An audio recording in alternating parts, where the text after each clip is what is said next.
Hello, hello, hello, hello. Good morning, good morning. Come on in as we get ready to go live for Zero Today with Dr. Lorenzo Neal. I invite you to join the dialogue. Yes, we go.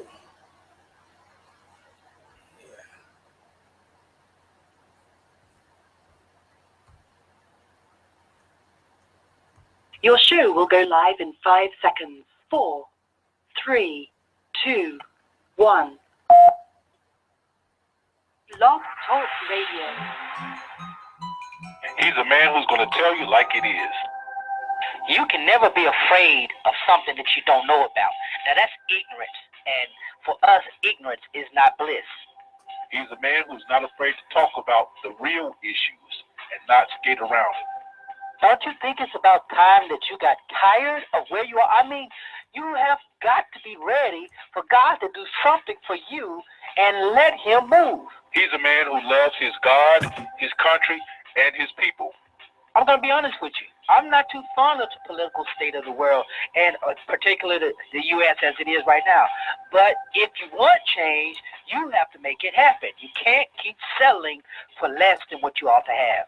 He's a man who's sowing seeds of life, love, and liberation to anybody who's willing to hear. There comes a point in time when everybody just needs to shut their mouth up and listen to God. And God is the one who will lead us, and God is in our truth. He'll tell us everything we need. That covers every area, every facet, from politics to church to you name it. God's got it covered. He's a man that seeks the heart of God for the people of God. You're listening to Zero Today with Pastor Lorenzo Neal. Good morning and welcome to Zeros a Day with Dr. Lorenzo Neal. I am your humble host, Dr. Lorenzo Neal, hailing from Cajun Land, USA, here to present you with seeds to wisdom, insight, empowerment, and liberation, promoting a knowledge that is engaging and transforming, and helping you, our listeners, to knowing and impacting the world around you. And as always, you're welcome to join us on this illuminated journey. There's several ways you can do so. We are live on Facebook, so you can tune in live on Facebook on Pastor Lorenzo Neal Zero Network. I should have opened it on my personal page like I usually did, but I didn't. So if you're listening, you can join us there. And let's see, where else? Oh yeah, of course we're live on blogtalkradio.com. /Zero Today, so you can tune in there and listen live. And if you want to join in on the journey, on the dialogue, the number is 347-237-5230. That's 347-237-5230. That is the number to call to get your thoughts, your dialogue, your commentary on the air. Excuse me. Also, so that's the way you can tune in.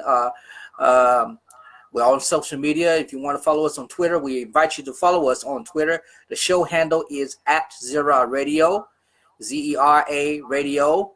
And of course, my handle is @Lorenzo T. Neal on Twitter. So follow me there. So we invite you to join us there and on all our social media networks. We're glad that you're tuning in this morning and want to talk this morning about a very, very tough subject that deals with pastoral ministry. And if you know me, I'm passionate about ministry, having been in ministry now nearly 30 years. I am very passionate about what I do and what others do, who are my colleagues in ministry, my co-laborers in the gospel. I'm very passionate about them. And there's a lot going on in the lives of pastors that people don't know about. And I believe we need to address some of that. And we last week we talked about the dark side of leadership, acknowledging it and overcoming it. Today, we're going to add on to that. We're going to go further into that discussion as we talk about the dark side of leadership with ministry passion that ends up to ministry futility, or futility in ministry. So we're going to talk about that. There's a lot other things I want to talk about before we get into that. I feel bad for all you Northerners. All you folk up north, man, the Lord be with you. The Lord be with you, because I got to tell you, y'all dealing with some temperatures up there, and it's 30 something here. It's in the 30s, and we cold down south. Yesterday we were expecting Monday night, overnight we were expecting some harsh winter weather, and here in some parts of Mississippi we did get some snow. Here in Jackson, Mississippi, we got a light powder of snow. I woke up on yesterday morning to see my yard covered with snow, but it wasn't enough. It was just light powdering. But it was 20 something degrees, and schools were shut down. Schools were closed. Businesses were, opening up late because it was anticipated to be just a horrific day as far as winter weather. So we were under winter weather advisory yesterday. And I wake up today and I find out that there are cities in the north, in Minnesota that's like 25 below. In Chicago, I believe they're 12 below. I'm like, oh my God, I have never ever seen a negative in front of a temperature sign living in the South. I have never seen it, and I hope I never see it, because that would be hell freezing over, literally. Oh my God. I'm joking, but it's a serious matter. Those persons, I know y'all up north are probably used to it. Y'all probably used to it, but man, y'all can have that weather. Y'all can have that weather. But I do pray for those organizations, those churches that are ministering to those persons who have disadvantaged by this weather. They may be homeless, they may be elderly, they may be children in homes without electricity, because there are a lot of children without electricity. To be homes whose furnaces may not be working properly. And I want to pray for those persons, those organizations, those churches that are providing care to people in distress during this winter, really winter weather. So I pray for them. I pray that you, Lord, would just meet the needs and provide the resources to them. The people who need coats, if you have it, please go out, give coats, give blankets, give clothes. Layers of clothes are needed for this kind of weather. So I do pray that it passes quickly, that the storm passes quickly and the cold passes quickly. Here in the South, we know we only get about 4 weeks, literally, just about. We only have winter for about 4 to 5 weeks, maybe 6 weeks max, and that's dispersed between December and I say the latter part of February. Sometimes it doesn't get too cold here until February. Sometimes, other times you may experience it early. But I'm bantering, but I'm kind of rubbing it in. I take the heat any day than the cold. But the Lord bless you, those of you who are there in the northern part of the country, Washington, D.C., Chicago, Minnesota, North Dakota, South Dakota, all those areas, wherever you may be, Alaska, Washington, Oregon, all those places, California, Northern California. We just pray for you. I heard it's even cold in Kentucky. And so y'all ain't mad at you. I don't want to be you. Listen, also, if you are in the Jackson metropolitan area, I want to personally invite you to come to New Bethel African Methodist Episcopal Church, 2202 Decatur Street in Jackson, Mississippi. This coming Saturday, February the 2nd, we will be hosting a community health fair. We are partnering with Hines Behavioral Health System, and we're going to be doing a holistic health fair. So they're going to be looking at your physical, your mental, and we'll be doing the spiritual. So we putting all that. I'm sorry, my sinuses are really acting up, and I'm trying not to blow my nose. We're doing this live stream. I'm trying to keep my composure. So bear with me. You know, this weather. You know, for those of you who have sinuses, you know how it is and how easy it shakes up. But anyway, so I want to take the time out to invite you to New Bethel this coming Saturday, February the 2nd, from 9 a.m. to 12 p.m. We will be here at New Bethel with staff members from Hines Behavioral Health Center. We'll be offering free wellness checkups. We'll be offering free mental health screenings. There will be mental health professionals on site. There will also be guest speakers, and we're discussing topics that evolve around mental health and healthcare, health and wellness. So tell your friends, tell your loved ones to come out this Saturday from 9 a.m. to 12 p.m. at New Bethel. I'm looking forward to it. This is being sponsored by our Sons of Allen's men's ministry. The men of the church have put this together in an effort to help our young men address some very critical issues. And I've spoken about this before on Facebook Live. Never have I done it on the show.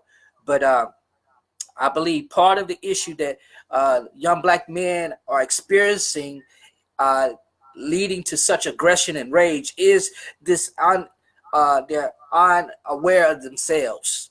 And so there's a lot of emotional things that's going on with them. And there are several factors that contribute to that. But I believe if we address the mental wellness of these young black men, young black boys, we'll see less crime. It's just part of it. That's not the total answer, but it's part of it. So we want to be a positive part of the interaction. So that's it.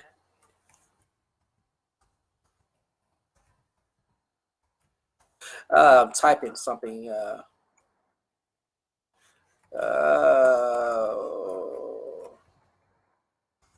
me a second here.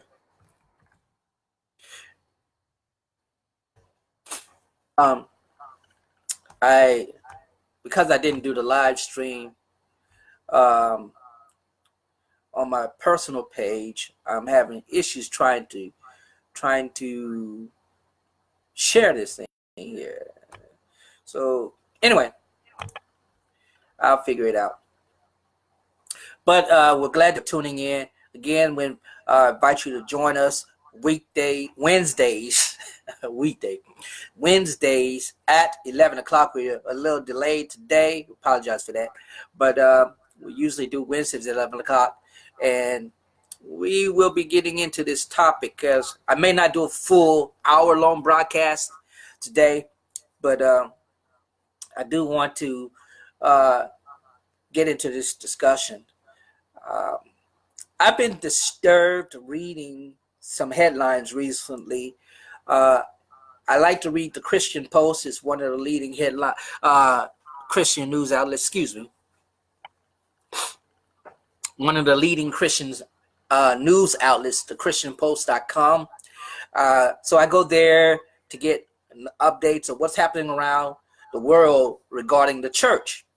And I learned of one pastor resigning, and because of his departure, his abrupt departure, the church is now closing.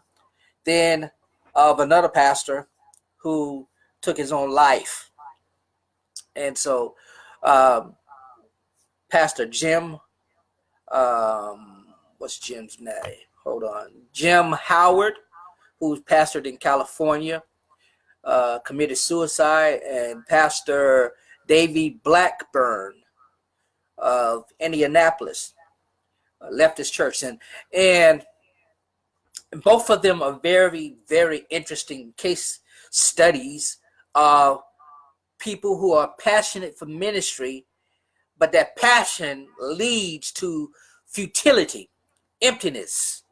And I draw inspiration from this largely from reading Ecclesiastes. And when you read the book of the Ecclesiastes, the book of wisdom, purported to have been written by King Solomon, you find where he talks a lot about vanity, how life is vanity, and the word vanity can be transliterated as futile, as as nothing, as void, foolish and empty, and that is the theme, at least from some commentators. That's the theme. That's a generalized theme of the book of Ecclesiastes. You have a man who has come to the end of his life, who is now uh, facing facing death, and he has concluded that a vast majority of his life could have been better, but he spent his life accumulating things, accumulating women, and not living a totally fulfilled life. He had a passion for what he did, as a king and as a leader. He had a passion, but that passion led to futility. And I believe that a lot of pastors experience this passion that leads to futility. I personally have experienced it. John, what's the guy name? St. John of the Cross, I believe, wrote about the dark night of the soul. There's another author, I cannot think of his name right now, who wrote about the dark night of the soul. And I've personally experienced several dark nights of the soul. And I have seen ministry fatigue take me on. And I'm glad that I was strengthened by the Lord and strengthened by my fellow co-laborers who were able to encourage me and pour into me when I had poured out and I was pretty much empty. But they poured into me, and I was able to come out of those dark nights.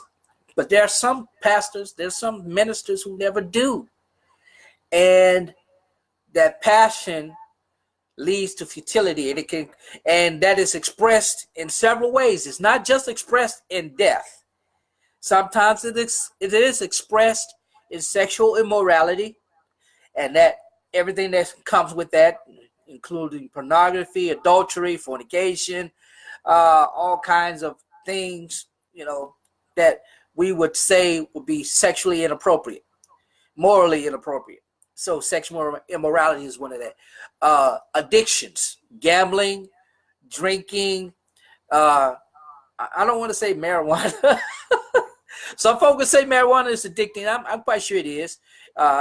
It is, and it is a drug in that sense that it can be addictive, but it can also lead to other drugs, drug use, cocaine, crack, heroin, methamphetamine, all these other things. So any form of addiction, whatever it may be. But it can also lead to abuse, spousal abuse, church abuse. It can lead, it can be expressed in several different ways.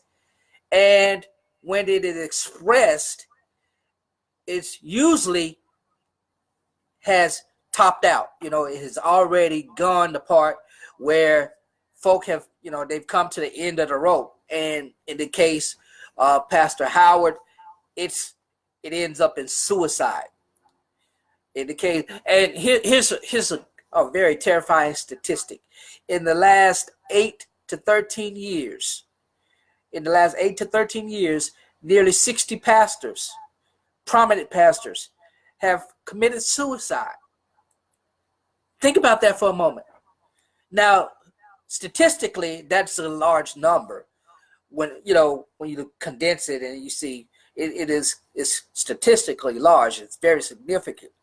Broadly within the sphere of humans, population is small, but within the context of pastoral ministry is very, very large, and that's the problem, because you're having pastors who are operating on fumes, and they're basically on empty, and they're burning out, and they have no way of getting out. Some are fortunate to be able to take sabbatical, and then in taking sabbatical, they realize, okay, I've done what I'm supposed to do, so I wouldn't go back to ministry. I won't go back to ministry. I burnt, it's taken such a toll on me emotionally, mentally, physically, and spiritually that I don't want to go back to ministry.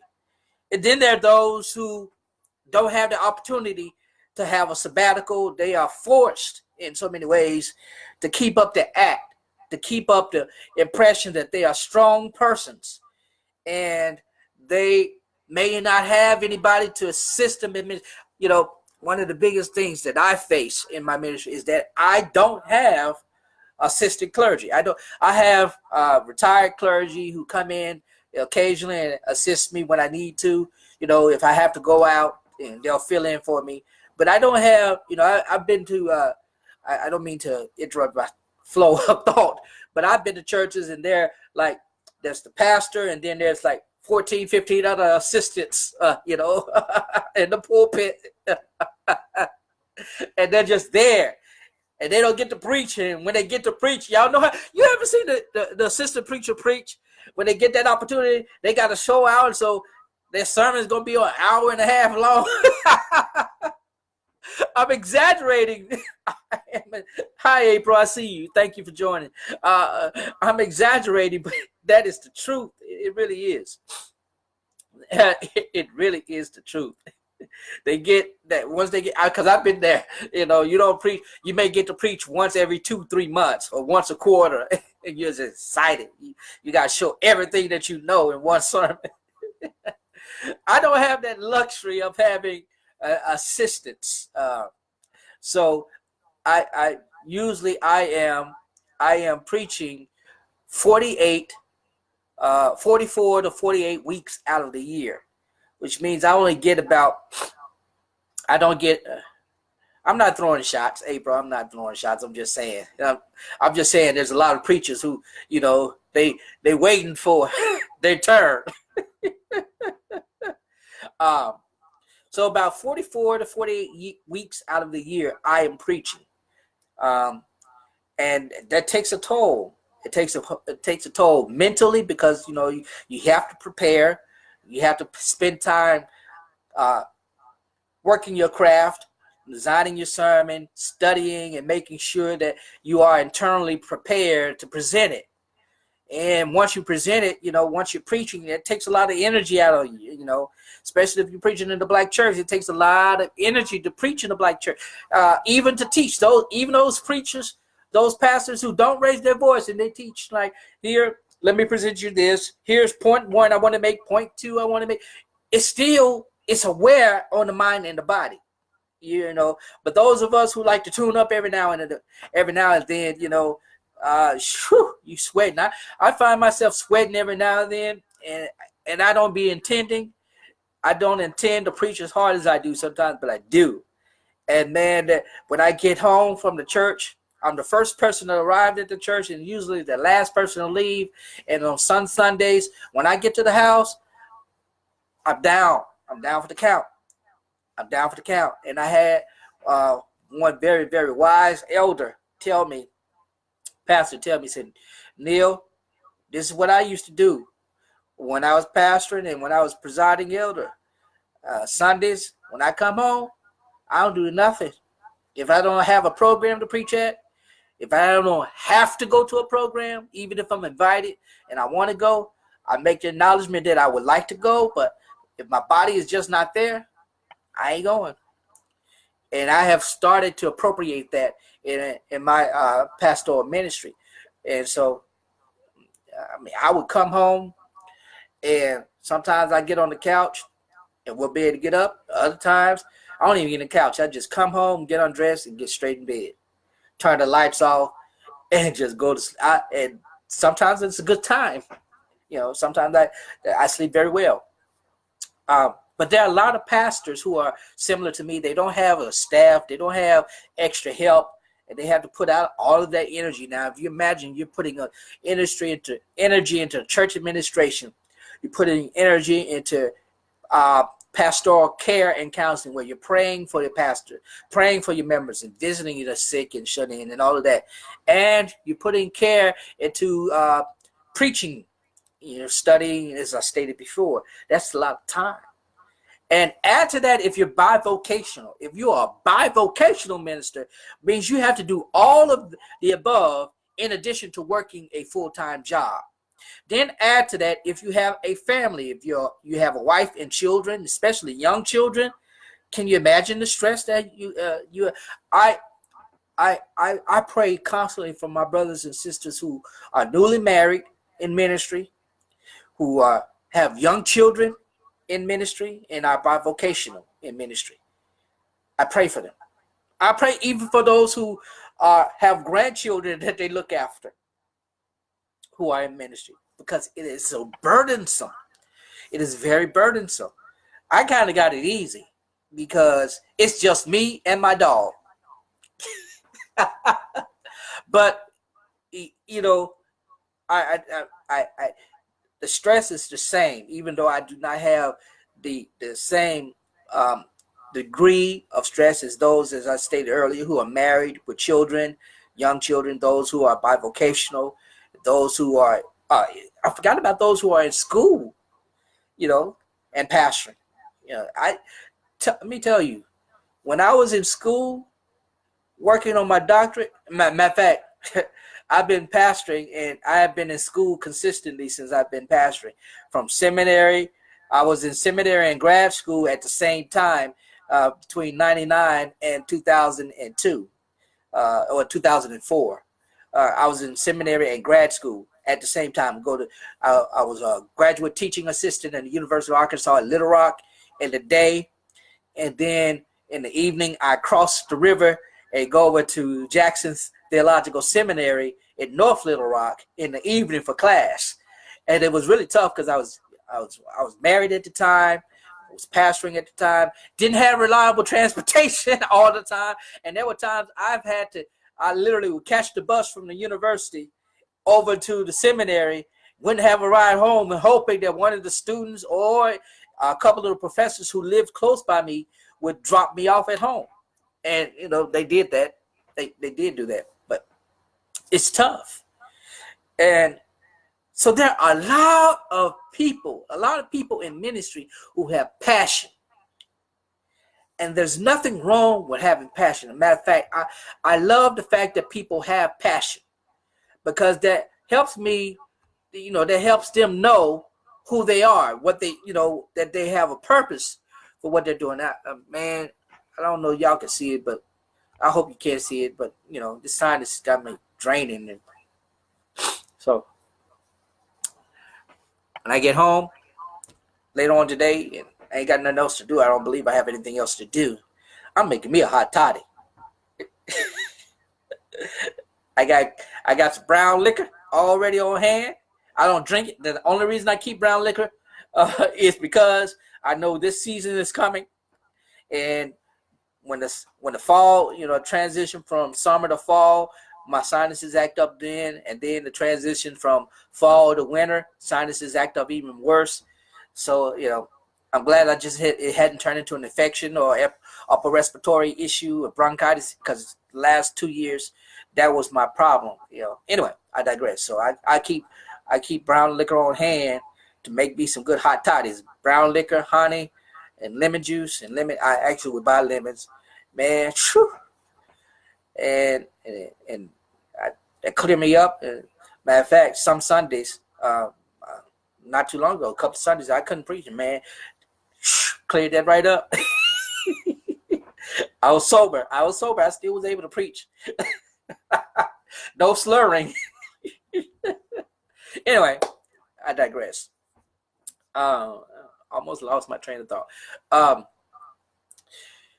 It is very wearing on the individual. When a person has passion about something, they want to put all of their person into what they're passionate about, and that's great. I mean, when I was young in ministry, I had such a zeal, and I was so passionate about ministry, especially when I was about 15 and 16. I was so passionate of ministry. I would literally stand on the street corners and I'd be preaching. I'd be preaching. I was preaching at school. Every revival I preached at, I was so passionate. And my grandfather tells me to this day, he said, I was so passionate that I was holding church in the house and trying to get my brothers converted, which is true. I was. I was the kid that was the evangelist for the church because I was bringing you with me to church. If you were coming to Sunday school with me, you come to vacation Bible school with me, and my relatives joke with me today. At my grandmother's repast, they would joke and say, "Yeah, little Pee Wee," that's what they call me. Little Pee Wee he would always be talking about church, and he'd be bringing everybody to church. And I was like, I didn't know any better. I was just that passionate. I was even more passionate as I got into my 20s. And I was really pastoring. I got my own church. I talked about that last time. And so I really was passionate then. And that passion rolled over into what I do in my community outreach and the mentoring and the activism and engagement, social engagement that I do. It's passionate that fuels that. But I also have come to recognize that same passion can be deadly. That same passion that fuels what I do as a pastor, what I do as an activist, if you want to call it that. What I do, that same passion can also be very destructive. If not channeled properly, it can be very destructive. It can cause you to become cannibalistic on yourself because you begin to devour the very thing that you need for self-empowerment, which is you. That passion should be driving you. But if all of your energy is going out and you're not bringing anything else in, you're not repleting that energy, what happens is it becomes futile. You run out and you begin to see what you're doing through a lens of futility. In other words, what you see, what you do becomes worthless, valueless, empty. And you begin to wonder and say, why in the world am I doing this? I don't see anything happening. I don't see people changing. And you become like Jonah. You don't want people to repent. You don't want people to be benefiting from God's blessing. You become just basically excoriated with, I don't even know if I use that word right. you get angry at the fact that God uses you to change people's lives. You get angry at the fact that you're doing something and you don't see immediate results. You see results, but they don't come when you want them to come. Or if they do come when you want them to come, it's just, it's still insatiable to a degree. And a lot of preachers get to that place earlier than they think. A lot of preachers get to that place earlier than they think. It doesn't take long for passion to run out. It doesn't take long for futility to set in. And while I was joking about the assistant pastors just moments ago, the reality is a lot of those persons have high ambition, and there's nothing wrong with being ambitious. I was ambitious. I still am ambitious. I still have aspirations. You should always have aspirations. As long as you are breathing, you should have aspirations for something. You should have aspirations for something as long as you are breathing. But that aspiration needs to be coupled with humility and grace. And I'm talking about the grace of the Lord, but as well as your own grace, realizing that you must be gracious to those who you are serving under and serving with or leading. You have to be gracious. And it's very important that you understand that. But there are a lot of persons who are waiting in the wings. their ambition oftentimes get the better of them, and they can no longer wait. So what they do is they launch out on their own. And I almost did that. I almost did that. I almost launched out on my own because I was very ambitious. And I'm grateful for the mentors that I had who kind of helped me, brought me back in and said, look, man, you ain't ready yet. Yeah, you might know a whole lot, but just because you know don't mean you're ready. And even as I began pastoral ministry, my one of my mentors kept me close. He helped me understand that it ain't all that you think it is. It really, and I learned it really wasn't, and it isn't. And so those persons who are waiting in the wings, they can develop futility quickly if they don't believe this, if they don't think their time is coming, if they don't ever see it, because they have a passion. And if you're, for example, if you come to my church and serve at my church, you can have passion, but there may not be a lot for you to do. That's just the reality of where I serve. There's a lot going on, but there's not always a lot to do. So you may be relegated to teaching church school or teaching Bible study, and you may want to do more.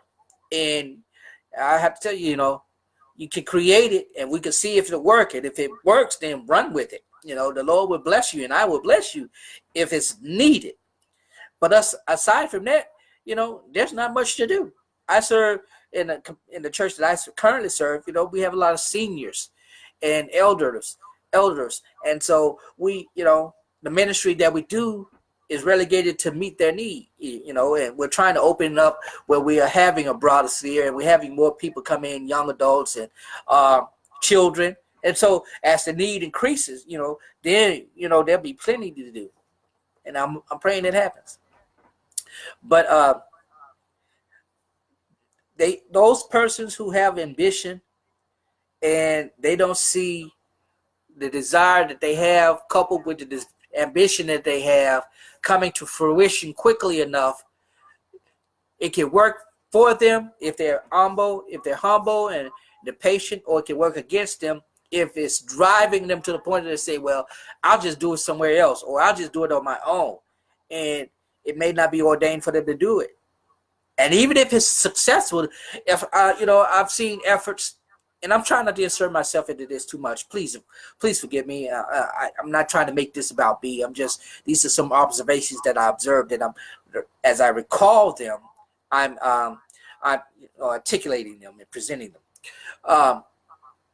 But I've seen where there have been ministers who have launched their own thing, and it was highly successful in initiation, in initial launching, setup, and the short term. But then fatigue took on. Fatigue came in, and quicker and sooner than they thought. And because that happened, it ended. Or scandal took in, or something, futility, as I articulated it earlier, took in. And that's the thing. We don't teach in seminary. That's the thing that's really not taught in seminary. It's the thing that's really not taught by pastors to those preachers that they are mentoring, or that they are serving that serve as their assistants. And it's sad. A lot of these preachers, and I'm speaking in generalizations, generalized thing, but they want to be successful.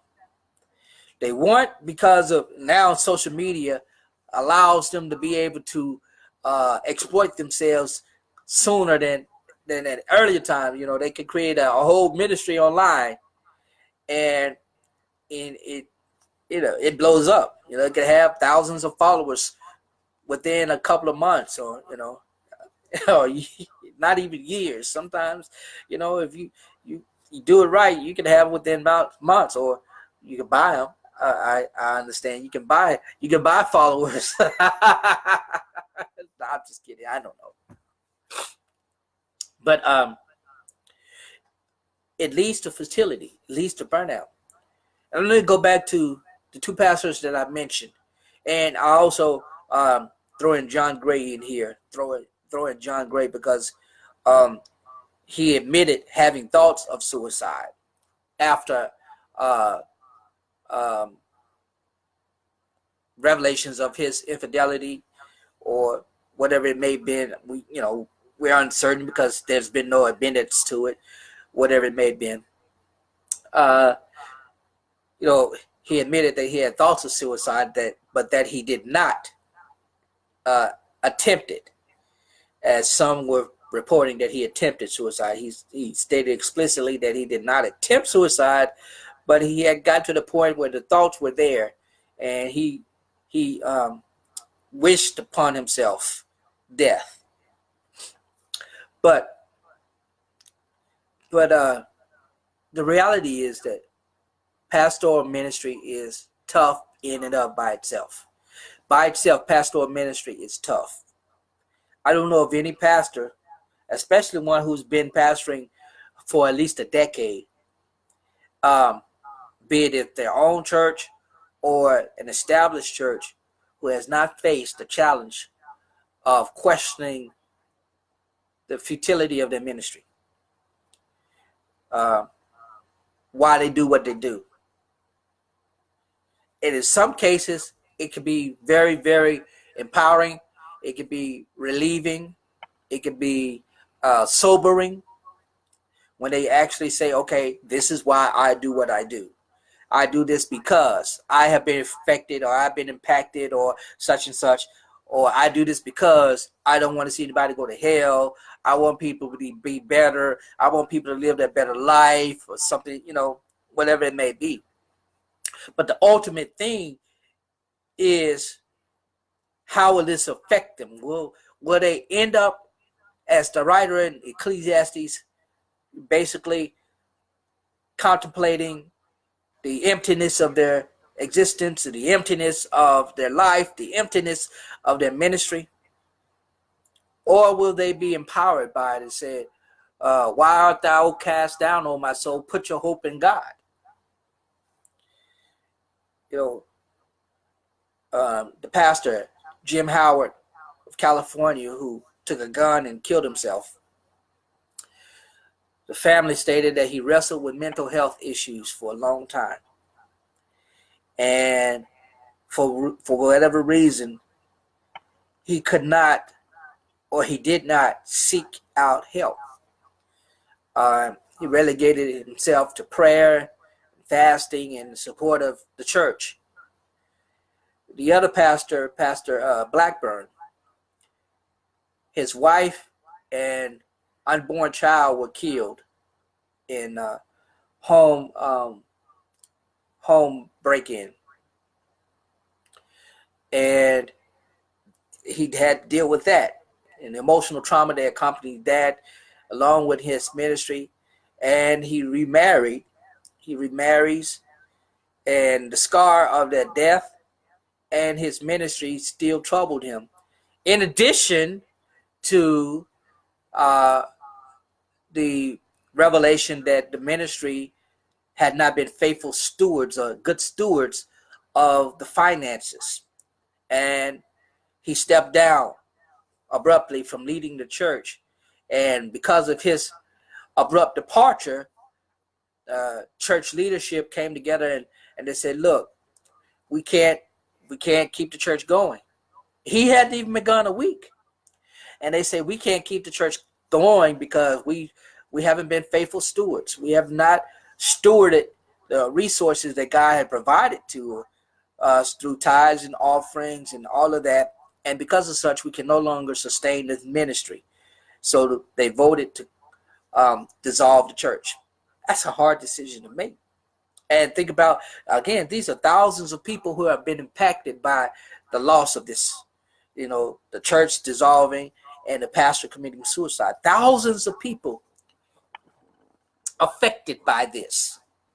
The emotional effect and the spiritual effect and the questioning of, why did God allow this to happen?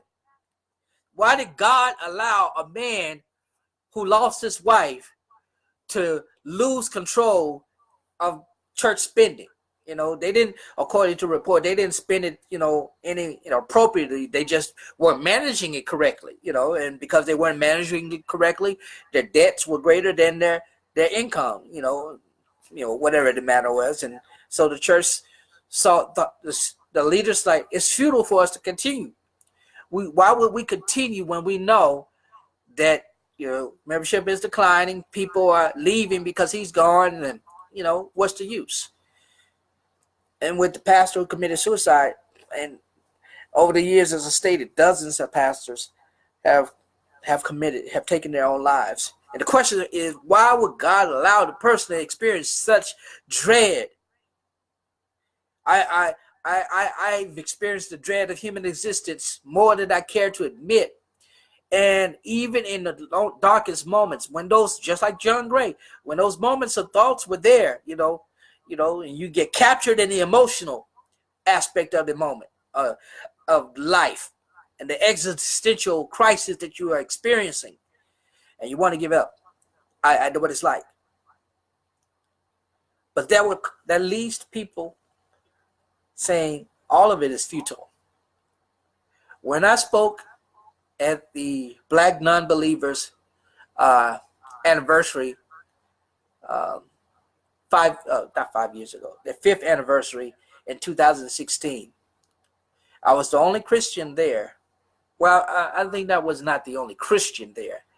I was the only pastor there, definitely, but there were a lot of former preachers, clergy, who had left the church for various reasons and are now either agnostic or atheists, the non-theists. And when I was listening to and interacting with a lot of them, and one very good friend of mine, and this brother is so bad. Bad in a good way. And, I was like, man, why did you leave the church? You're such an asset. You're an asset to the Black community. You're an asset to the church. Why did you renounce God? How did you renounce God? And he's not exposing preachers per se, but what he is doing is helping others understand how ministry tricks are done. And I guess that's exposing, but Black church is something else. It's full of exposure. But I was overtaken by the fact that a lot of these persons who are now non-theists, atheists, were former church people. And a lot of them experienced church hurt. A lot of them experienced very profound moments where they were reading scripture and they were like, I can't believe in this. And it became futility to them. They had passion. They had passion for what they were doing. They had passion for who they were serving. They had passion for the church, only to see that passion turn into futility. And they say, forget it. I don't care for it. They walk away from it. Excuse me, I'm sorry. There are a lot of preachers who are in that moment now, and they are afraid to walk away. They are afraid to address it, and they are afraid for whatever reason to come out the closet. Because the idea is that they are weak. They're not strong Christians. They are not strong pastors. And it's unfortunate that they have to experience this in silence. This passion that leads to futility, they are experiencing it in silence. And even some of their co-laborers won't understand, don't understand it, and some just don't want to understand. Even if they themselves are experiencing the similar thing or have experienced it. It is what it is. I believe we could do better as a church. I believe we can do better as pastors. I'm not afraid to say that, I don't mind going to counseling. I am in counseling for a lot of stuff. No, just kidding. Not a lot of stuff. But there were two primary things that I believed were hindering me professionally and interpersonally. And I wanted to address those directly, and I did not have all the tools to do so. I knew, or at least I had an idea what those things were that were leading to me to futility. The futility that I was speaking about. These two things were leading me to that space, and I wanted to be proactive. I didn't want to get to the last point, to the point where I had a gun to my head or a bottle of pills in my hand before somebody intervened. I was proactive, and it has opened up. And even though I'm trained as a therapist, I'm trained as a counselor, I know how to help people get out of these spaces. But I myself realized that even though I had the tools, I didn't have all the tools. And I'm blessed to find a wonderful person who is aiding me in that process, because I was still dealing with a lot of grief that I had not realized I had, and emotional trauma. I had a lot of post-traumatic trauma that I had not addressed. But I'm grateful that I am in the care of someone who was very highly skilled and trained and is helping me in that area. So that's a wonderful thing. All I can say is to those pastors who may be struggling with that is that there is a way of escape. There's always a way of escape. There's there will always be moments of futility. That's something we just cannot change. It is a part of the human experience. You will have moments of futility, but that does not have to be the end. That does not have to be the end. What you can do is connect with brothers and sisters who have that same passion. They can reignite your passion and help you find the balance that you need. And it's difficult, it's challenging, but it's worth taking up the mantle and taking up the task of putting yourself and saying, okay, I know I have a passion for ministry. I know I have a passion for pastoring. I know I have a passion for all of this, but I don't want that passion to burn me out, to overwhelm me to the point of futility. I want to be empowered. And you can be empowered. Stay in the Word of God, yes. That's wonderful. Broaden your horizon. One thing, and again, I'm inserting myself in this. One thing I've been doing to find a way of escape, I do read a lot. And I read a lot of academic stuff, and my brain is always going. So to offset that, I've started reading more fiction, more fiction books, to kind of get my mind, at ease, so I won't be processing so much that I don't have to process, and to just kind of relax. I need to take up another hobby. I keep saying I'm going bowling, and I go bowling so infrequently, I can't call it a hobby. But I do go to the gym, and that helps. Getting in the gym and getting that the release of energy, releasing those positive endorphins, so that I'm ready to go, and boom, got that dopamine hit me, and I can function better. Yeah, it's always good. So I get that high when I'm doing it. So we find a way to counterbalance that, the futility, because it's going to be there. There be moments when you lose a member, you lose a loved one, you you may even, in our case, get moved to another church. You may be successful at one, and they say, well, if you're successful at that one, come on, I'm gonna switch over into a whole new environment. You have to start all over again. That's tough for us itinerant clergy. Yeah. But there's a lot There is a lot more that I wish I had time to address. I just don't have the time to address it. But I want to encourage you. I'm going to write some more about this. But I want to encourage you, those of you who are in ministry, those of you who are watching, listening, get help for one. Keep your passion. Don't stop being passionate about what you're passionate about.